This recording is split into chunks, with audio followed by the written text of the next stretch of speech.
Só isto que eu tô te falando agora vai fazer com que te evite muito clientes voltando para reclamar. A progressiva deu errado. O que pode ter acontecido? Tu fez a capricho aquele cabelo, tu deu o teu melhor para conseguir entregar aquele cabelo lisinho, brilhoso, daquele jeito lá que tu combinou com a cliente. Só que chegou no outro dia e tu com certeza que tinha dado tudo certo. Outro dia aparece a cliente lá, dizendo, olha, eu preciso conversar contigo, olha aqui como é que tá meu cabelo. Aí tu vai olhar, cheio de ondulação, ou então tá o cabelo inflado, ressecado, às vezes parece que passou o fogo no cabelo, de tão ressecado. Ou às vezes ele tá com a ponta estourada, ou tá liso no restante, a raiz tá armada, parece que a pessoa ficou cabeçuda. Já aconteceu alguma coisa desse tipo contigo, minha irmã? Progressiva que dá errada, e toda essa questão de cliente que volta para reclamar e tu não sabe exatamente o que tu fez de errado. Essa questão dos erros, ela é tão importante ou até mais do que a parte certa. As duas coisas são importantes, mas elas caminham juntas. Olha só um detalhe. Eu, quando eu era bebê, eu tive um problema de saúde quando eu tinha 40 dias, aonde a minha mãe não teve como me amamentar, começou a me dar fórmula, esses leites em pó para beber, e eu fiquei ruinzinha, fui parar no hospital, fiquei 3 meses hospitalizada e fui desenganada pelos médicos no hospital. Inclusive fui batizada às pressas por umas freiras que tinha no hospital naquela época, porque o médico tinha dito, olha, essa menina não vai passar de hoje. E aí a minha mãe correu lá, falou com umas freiras, esse era o meu estado. E a minha mãe disse que naquele nervos, né, porque tu imagina, se tu também tem filhos, como eu também tenho uma filha, a minha filha, graças a Deus, nasceu saudável, mas eu não nasci saudável, ou melhor, nasci saudável, mas fiquei doentinha logo em seguida. A gente pode ter noção do que passam as mães quando a criança tem que correr com criança no hospital. E eles estavam fazendo tratamento e eu indo de mal a pior. Aí um dia minha mãe disse que chegou em casa naquele nervos de ficar, enfim, né, nessa situação terrível. E aí a minha mãe disse que ela fez uma oração e disse, meu Deus, tu me ajuda a ver o que é o erro, porque eles já trataram de tudo essa guria e essa guria não sara. E eu não sei mais o que fazer. E aí a minha mãe disse que quando ela abriu os olhos daquela oração, ela tinha sentado assim na mesa e bem na frente da mesa tinha uma lata de leite, que era a lata do próprio leite que ela estava me dando, porque naquela época, eu tenho 45 anos, naquela época eles não era o hospital que dava o alimento, eram as mães que levavam de casa. E aí a minha mãe levava aquele leite de casa e a lata já estava quase vazia, mas ainda tinha. E aí quando ela olhou, a lata estava escrito, para crianças acima de 3 meses. E eu tinha 40 e poucos dias naquela fase. E aí a minha mãe disse que só pegou aquela lata e se foi ao hospital de novo, chegou lá e mostrou pro médico. E ele disse, então tá aí o erro, por isso que o tratamento não tá dando certo. Suspenderam aquele leite, começaram a dar o leite que era da minha idade, da minha faixa etária.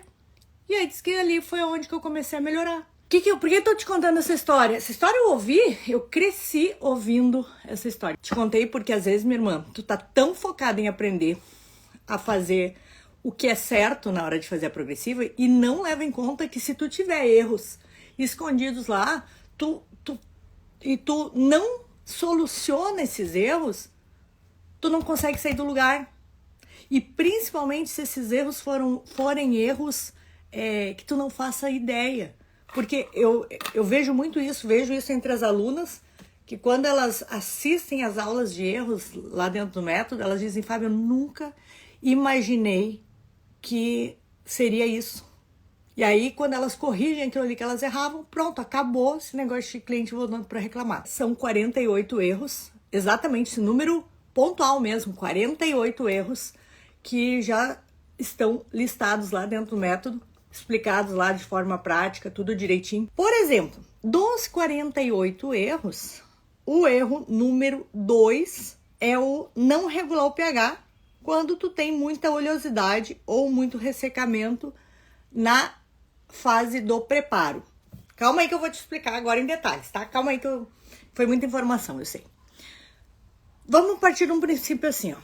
Como é que é feita uma progressiva sem formol? Nós temos basicamente 4 etapas. Nós vamos fazer o preparo do cabelo, né? Quando a cliente chegou ali, nós vamos preparar ele para quando ele for receber o produto, ele tá receptivo para o produto. Segunda etapa, nós vamos então de fato aplicar o produto e esperar o tempo de ação. Terceira etapa, vamos retirar esse produto, vamos fazer a parte da escova. E quarta etapa, nós vamos fazer a parte da chapinha. O processo químico da progressiva é um processo químico-mecânico. Se tu só botar produto e parar por ali, não seguir com a parte do calor, sabe o que acontece? Coloca para mim nos comentários se tu tem ideia do que acontece se tu botar o produto, deixar agir, depois retirar e mandar a cliente embora. Não passar para a parte do calor. Exatamente, não alisa porque interrompe simplesmente nas próximas lavadas, aquele produto vai escoando do cabelo e encerra o assunto ali. O processo é químico-mecânico, tu não consegue concluir o alisamento se tu não usar o calor depois. Precisa, tá? Não é opcional. Por isso que nós temos essas 4 etapas. Na etapa de preparo para o cabelo, se uma cliente chegar para ti e ela tiver muita oleosidade ou um cabelo muito ressecado, significa que o pH do cabelo dela tá desequilibrado. E aí, só me conta, minha irmã, tu tem ou não tem, principalmente, clientes chegando com muita oleosidade? Essa característica de excessividade em ressecamento ou em oleosidade é desequilíbrio no pH do fio. Esse desequilíbrio não deixa, se ele estiver desequilibrado, não deixa com que a progressiva pegue quando chegar à etapa do produto. Tá? Esse é por exemplo, dos erros. Dos 48 é o erro número 2. Como é que a gente corrige esse erro? Eu te falei que eu ia te dizer nessa live coisas práticas para te já colocar em prática para ver se de repente te ajuda a não ter cliente voltando.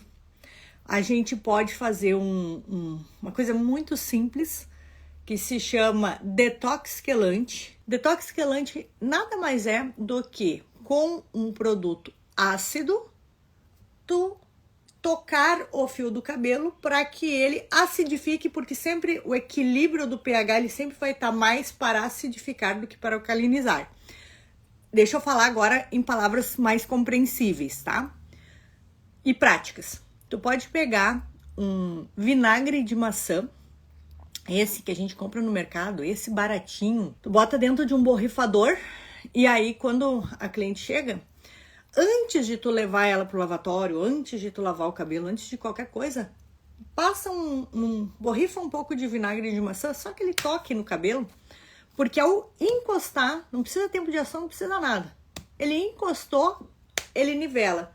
Dá uma umedecida de leve naquele cabelo, assim, vai por mechas.